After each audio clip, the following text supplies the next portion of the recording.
നിങ്ങളൊരു ഇൻട്രോവേർട്ട് ആണോ?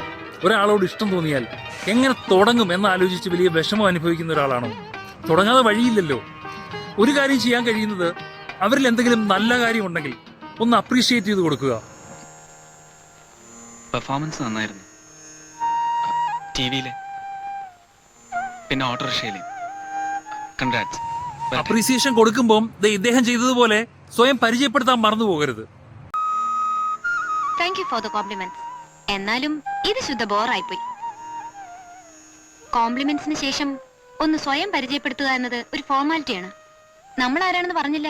ഇനി ഒരു ഐഡിയയും വർക്കായില്ലെങ്കിൽ നാച്ചുറൽ ആയിട്ട് ഓരോ ഇൻട്രോവേർട്ടിനും കിട്ടുന്നൊരു പ്രത്യേകതയുണ്ട്, ഒരു ഇന്നസെന്റ് ചാം.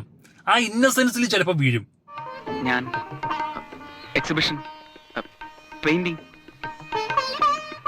അമ്മൂനെ കാണാൻ വന്നതല്ല. 1989 ഇറങ്ങിയ ഒരു സിനിമയാണ് വർണ്ണം. സുരേഷ് ഗോപി അവതരിപ്പിക്കുന്ന ഇൻട്രോവേർട്ട് ക്യാരക്ടറും രഞ്ജിനി അവതരിപ്പിക്കുന്ന എക്സ്ട്രോവേർട്ട് ക്യാരക്ടറും തമ്മിലുള്ള രംഗങ്ങൾ വളരെ എസ്തറ്റിക് ആയിട്ടാണ് എടുത്തിരിക്കുന്നത്. പോരാത്തതിന് ഔസേപ്പച്ചന്റെ മ്യൂസിക്കും.